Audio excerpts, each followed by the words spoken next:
Você sabia que a Trindade é um dos mistérios mais profundos da fé cristã? Já tentou explicar ou entender, mas ficou confuso? Hoje vamos descomplicar esse assunto e mostrar como essa verdade molda nossa relação com Deus. Fique comigo, porque entender a Trindade transformará a sua adoração. O tema de hoje é a quarta lição do trimestre, e vamos falar sobre a Trindade, algo fundamental para a fé cristã. Este é um tema que pode parecer difícil, mas eu vou explicar de forma simples e prática. A Bíblia nos ensina isso em Mateus capítulo 28 versículo 29 e 2 Coríntios capítulo 13 versículo 13. Mas cuidado com conceitos errados, como triteísmo ou modalismo. Como a crença na Trindade impacta a sua oração? Você já sentiu a atuação do Espírito Santo em sua vida? Deixe sua experiência ou dúvida nos comentários. Quero saber sua opinião. Texto áureo. Portanto, ide, ensinai todas as nações, batizando-as em nome do Pai, e do Filho, e do Espírito Santo. Mateus capítulo 28 versículo 19. A doutrina da Trindade é um dos pilares da fé cristã, mas é também alvo de muitos equívocos e distorções. Devemos tomar cuidado com explicações que negam a plena divindade de qualquer pessoa da Trindade, como o Filho ou o Espírito Santo, ou que tratam Deus como três deuses separados. A palavra de Deus é clara: há um só Deus, Deuteronômio capítulo 6 versículo 4, que subsiste em três pessoas. Assim, devemos rejeitar heresias como o modalismo ou o triteísmo, mantendo-nos firmes na verdade revelada pela Bíblia. Verdade prática. Desde a eternidade Deus é Pai, Filho e Espírito Santo, e essa verdade está em toda a Bíblia. A compreensão da Trindade não é apenas um conceito teológico distante, é um convite a experimentar uma relação mais profunda com Deus. Como Jesus nos ensinou em Mateus capítulo 28 versículo 19, devemos viver uma vida de missão, proclamando o Evangelho em nome do Pai, do Filho e do Espírito Santo. Isso significa buscar conhecer melhor a Deus em suas três pessoas, adorar o Pai como nosso Criador, seguir o Filho como nosso Salvador e depender do Espírito Santo como nosso Consolador. Pergunte-se: como você pode viver de forma mais intencional a presença da Trindade em sua vida diária? Leitura bíblica em classe. Mateus capítulo 3. Versículos 15 ao 17, capítulo 28. Versículos 19 e 20. Os textos bíblicos de Mateus revelam a harmonia perfeita entre o Pai, o Filho e o Espírito Santo, mostrando que Deus atua de maneira triuna em nosso favor. No entanto, muitos cristãos negligenciam essa revelação, tratando a Trindade como um conceito teórico, distante de sua vivência diária. Essa postura pode levar a um cristianismo superficial e sem profundidade. Devemos estar atentos para não nos afastarmos da centralidade de Deus em nossa vida e para não perdermos a importância de reconhecer a ação de cada pessoa da Trindade em nossa salvação, santificação e missão. Os textos lidos nos desafiam a viver na plenitude da comunhão com Deus, entendendo que a obra da Trindade é contínua em nós e por meio de nós. Ao lembrar o batismo de Jesus, vemos o Pai, o Filho e o Espírito Santo agindo juntos, demonstrando o modelo de união perfeita que também deve ser refletido em nosso viver. Em Mateus capítulo 28, versículos 19 ao 20, somos chamados a proclamar o Evangelho e a discipular na autoridade de Deus triuno. Pergunte-se: como você tem obedecido ao chamado de fazer discípulos? Como sua vida reflete o caráter de Deus em sua unidade e amor? Que cada ação só glorifique o Pai, o Filho e o Espírito Santo. Objetivos da lição. Primeiro objetivo: demonstrar como a Bíblia apresenta a Trindade. Segundo objetivo: indicar as principais heresias sobre a doutrina da Trindade. Terceiro objetivo: explicar os perigos do unicismo na atualidade. Introdução. O Novo Testamento mostra que os cristãos do período apostólico reconheciam o seu Deus como triuno sem precisar de formulação teológica, recurso a que a Igreja mais tarde precisou recorrer para responder às ideias equivocadas sobre Deus. A Trindade é uma doutrina com sólidos fundamentos bíblicos, e mesmo sem conhecer essa terminologia, a Trindade, os cristãos do período apostólico reconheciam essa verdade. Tópico 1: Como a Bíblia apresenta a Santíssima Trindade. Subtópico 1: A Trindade e o monoteísmo judaico-cristão. As Escrituras ensinam que o Deus de Israel, revelado nas Escrituras dos judeus, é o mesmo Deus do Novo Testamento. Ponto A. Cada uma das três pessoas é chamada Deus. A Bíblia ensina que há um só Deus e que o Pai é Deus, o Filho é Deus e o Espírito Santo é Deus. O nome Deus se aplica ao Pai, ao Filho e ao Espírito Santo. Ponto B. Cada uma das três pessoas é chamada Senhor. O nome divino Senhor se aplica ao Pai, ao Filho e ao Espírito Santo, mas também à Trindade como um todo.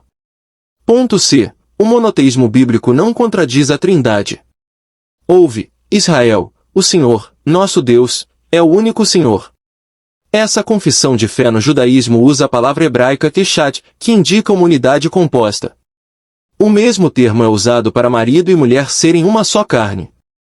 Isso mostra que o monoteísmo judaico-cristão não contradiz a Trindade. A compreensão da Trindade é um pilar fundamental da fé cristã.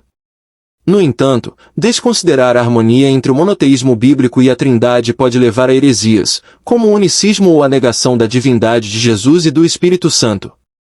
É essencial estudar as Escrituras com humildade e discernimento, evitando interpretações equivocadas que deturpem a natureza de Deus. Reconheça a grandeza e o mistério da Trindade em sua vida diária. Relacione-se com Deus como Pai amoroso, com Jesus como Salvador e Senhor, e com o Espírito Santo como Consolador e Guia.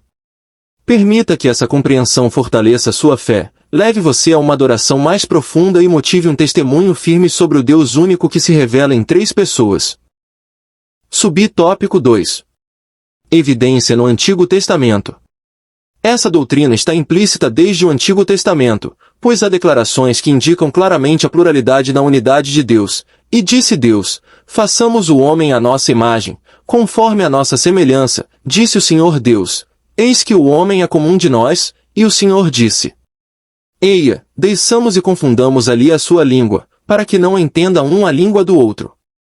E, não para por aí, em Isaías, o Espírito Santo aparece alternadamente com Javé e com o anjo de sua face.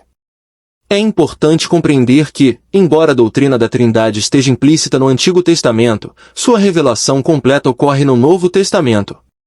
Portanto, tentar definir a natureza de Deus de maneira simplista, sem levar em consideração a complexidade da Escritura como um todo, pode levar a interpretações erradas e heresias.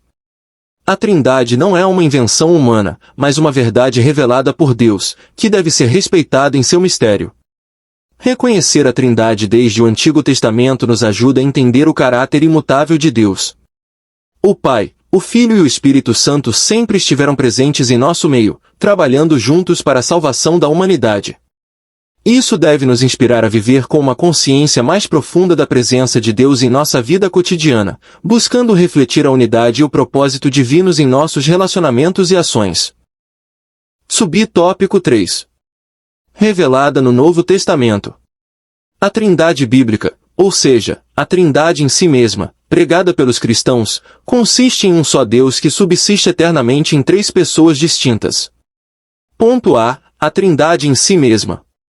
A base bíblica da Trindade salta à vista de qualquer leitor do Novo Testamento, a começar pela Grande Comissão, na distribuição dos dons espirituais, na bênção apostólica, também conhecida como bênção trinitária, na unidade da Igreja, na obra da salvação. Além das inúmeras passagens tripartidas que revelam a Trindade. Ponto B. A Trindade dos Credos. A Trindade é a união de três pessoas, o Pai, o Filho e o Espírito Santo em uma só divindade, iguais em poder, glória, majestade e eternidade, da mesma substância, embora distintas. Devemos ter cuidado para não reduzir a doutrina da Trindade a uma explicação simplista ou distorcida. A Trindade é um mistério profundo e incompreensível em sua totalidade, e qualquer tentativa de compreendê-la sem o devido respeito ao seu mistério pode levar a heresias. Tentar entender a Trindade de maneira puramente humana pode resultar em confusões teológicas e interpretações incorretas. A revelação da Trindade no Novo Testamento nos chama a refletir sobre a maravilhosa união e harmonia entre o Pai, o Filho e o Espírito Santo. Em nossas vidas, somos convidados a viver em unidade, em obediência ao Senhor, e em comunhão com os irmãos, refletindo o relacionamento perfeito e imutável que existe dentro da Trindade. Devemos buscar aplicar essa harmonia divina em nosso comportamento, trabalhando pela paz e unidade no corpo de Cristo, sendo sensíveis à direção do Espírito Santo e reconhecendo a obra redentora de Jesus. Tópico 2. As heresias contra a doutrina da Trindade. São duas as principais heresias contra a Trindade, o unicismo e o unitarismo. Ambas são contrárias à Bíblia, condenadas pelas igrejas antigas e rejeitadas pelos principais ramos do cristianismo. Nesta lição, trataremos do unicismo. Subtópico 1. O unicismo. Esse movimento desde a sua origem no século III é conhecido como monarquianismo, modalismo, patripacianismo e sabelianismo.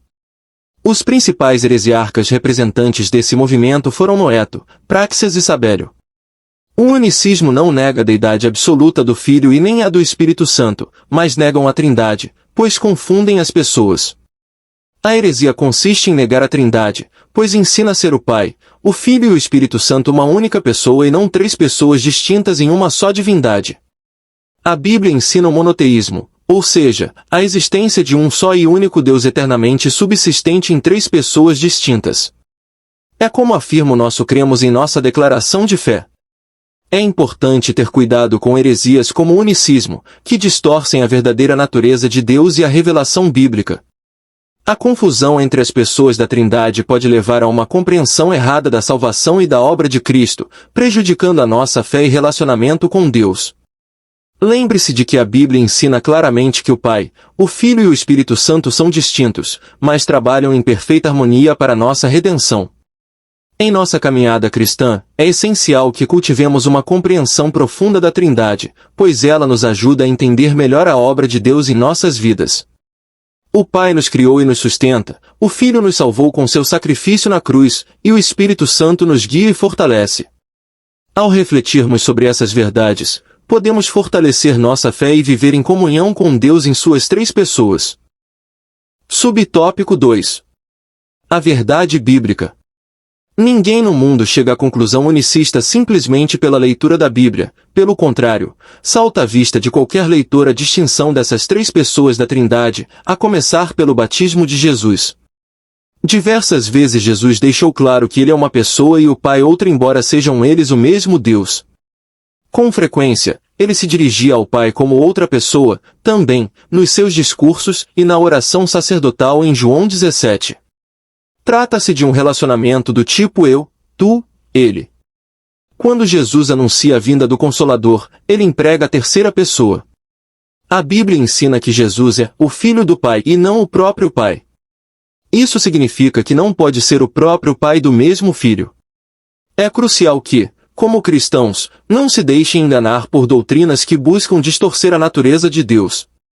O unicismo é uma heresia que tenta minimizar a revelação bíblica sobre a Trindade, confundindo as pessoas de Deus. A Bíblia claramente distingue as três pessoas da Trindade, o Pai, o Filho e o Espírito Santo como sendo distintas, mas em perfeita unidade divina. Negar essa doutrina compromete a verdadeira fé cristã e a compreensão da natureza de Deus. A Trindade revela um Deus que é relacional, que vive em perfeita harmonia entre as três pessoas. Isso deve nos ensinar a importância das relações em nossas próprias vidas, refletindo a unidade e a harmonia de Deus em nossa convivência. Devemos buscar viver em comunhão com os outros, em humildade, respeito e amor, assim como a Trindade se manifesta na eterna unidade de Deus. Além disso, ao compreender a natureza de Deus, podemos adorar e servir a Ele com mais profundidade e reverência, reconhecendo Sua majestade e soberania. Tópico 3. Unicismo, uma heresia antiga na atualidade. Subtópico 1. O problema. Na atualidade, existem alguns movimentos evangélicos pentecostais que são unicistas e ensinam a respeito de um Deus diferente. De forma sutil e por meio da música, esses unicistas ensinam esse desvio doutrinário sobre Deus. Isso não é um mero jogo de palavras. Jesus disse que a vida eterna implica esta distinção, e a vida eterna é esta, que conheçam a Ti só por único Deus verdadeiro e a Jesus Cristo, a quem enviaste. Essa passagem mostra que a salvação envolve duas pessoas distintas e que esse conhecimento não é cognoscível, mas místico, espiritual, que implica comunhão, fé, obediência, adoração. Conhecer a Deus é o mesmo que conhecer a Cristo, em virtude da unidade de natureza do Pai e do Filho. Jesus disse que ninguém conhece o Filho sem o Pai e vice-versa. O unicismo, ao negar a distinção entre as pessoas da Trindade, pode levar a uma compreensão distorcida de Deus e de sua obra na salvação. Essa heresia distorce a própria natureza de Deus, comprometendo a verdadeira adoração e a compreensão do que é a vida eterna. O ensino correto sobre a Trindade é fundamental para a nossa fé, pois entender a relação entre o Pai, o Filho e o Espírito Santo nos ajuda a viver em comunhão com Deus e a cumprir seu propósito. Devemos estar atentos aos ensinamentos que distorcem a doutrina da Trindade, buscando sempre a verdade nas Escrituras. Conhecer o Pai, o Filho e o Espírito Santo de forma correta é essencial para o nosso relacionamento com Deus e para a nossa vivência cristã. Ao orarmos e adorarmos, devemos fazer isso com a consciência de que servimos um Deus que é uno e trino, compreendendo o papel de cada pessoa na nossa salvação e no nosso crescimento espiritual. Subtópico 2. Uma reflexão bíblica. O que dizer de pessoas convertidas por meio do ministério dessas músicas unicistas? O poder é da palavra, e não do tal movimento. A palavra de Deus é a semente, mesmo sendo semeada por mãos enfermas e infeccionadas, a semente vai germinar. Jesus falou sobre isso no Sermão do Monte. Alguns podem dizer que se sentem bem ao ouvir tais músicas. Assim, convém lembrar que ninguém está autorizado a fundar doutrinas com base em experiências humanas. As emoções caíram com a natureza humana no Éden, e não servem como instrumento aferidor da doutrina. A Bíblia é a única fonte de doutrina e não as nossas emoções, pois somos norteados pela palavra na direção do Espírito. É crucial compreender que, embora as emoções possam ser poderosas e até mesmo envolver o coração de alguém, elas não são um critério seguro para estabelecer doutrinas. A Bíblia alerta contra o engano do coração humano, e nos ensina que é possível ser enganado por experiências que, à primeira vista, podem parecer espirituais, mas não estão em conformidade com a verdade revelada por Deus. Por isso, devemos estar vigilantes e garantir que nossas crenças sejam fundamentadas na palavra de Deus, e não em nossas percepções ou sentimentos momentâneos. Em momentos de dúvida ou questionamento sobre a doutrina que seguimos, é importante que nos baseemos sempre nas Escrituras para orientar nossas decisões e atitudes. Se você sentir que algo não está totalmente alinhado com a palavra de Deus, ore e busque a orientação do Espírito Santo. Lembre-se de que, embora as experiências possam tocar o coração, é a verdade bíblica que deve guiar nossa fé e prática. A busca por um relacionamento genuíno com Deus deve ser baseada no conhecimento das Escrituras e na vivência de sua verdade, e não apenas em experiências emocionais. Subtópico 3. A posição oficial. O unicismo é condenado na Bíblia, considerado heresia pelas igrejas desde a sua origem e rejeitado pelos principais ramos do cristianismo, e pela nossa declaração de fé temos um manifesto oficial contra o unicismo e o uso de músicas de grupos unicistas em nossas igrejas. A maioria de nossa liderança tem se posicionado contra essa heresia. A importância dessa decisão é para evitar que se adore a outro Jesus, um Jesus falso, diferente do revelado no Novo Testamento, mas devemos destacar que não somos contra os unicistas, mas contra o unicismo, a doutrina desviante. Devemos manter contato respeitoso no nosso dia a dia com essas pessoas, embora discordando de suas crenças com mansidão. A adoção de doutrinas errôneas, como o unicismo, pode distorcer a nossa compreensão sobre a natureza de Deus e, consequentemente, afetar a nossa relação com Ele. Devemos estar atentos para que o nosso conhecimento e prática da fé estejam sempre alinhados com a verdade bíblica, rejeitando qualquer ensinamento que venha a distorcer a Trindade e a verdadeira identidade de Jesus Cristo. É essencial que busquemos a verdade nas Escrituras e nos empenhemos em aprender de Deus com sinceridade e humildade. Devemos questionar qualquer doutrina que se desvie do que a Bíblia ensina e, ao mesmo tempo, praticar a mansidão e o respeito no trato com aqueles que podem ter sido ensinados de maneira errada. Nossa postura deve ser a de ser firmes na verdade, mas sempre com amor, para que possamos ser luz e exemplo de fidelidade a Cristo. Conclusão. A introdução do credo de Atanásio resume a doutrina da Trindade.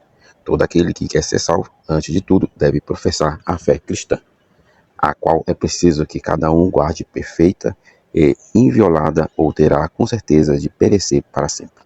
A fé cristã é esta: que adoremos um Deus em trindade e trindade em unidade. Não confundimos as pessoas, nem separamos a substância.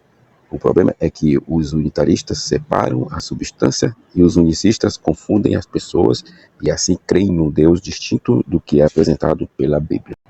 A Trindade não é apenas uma doutrina, é um convite para conhecer mais profundamente o Deus que é amor. Como você pode relacionar melhor com o Pai, o Filho e o Espírito Santo nesta semana?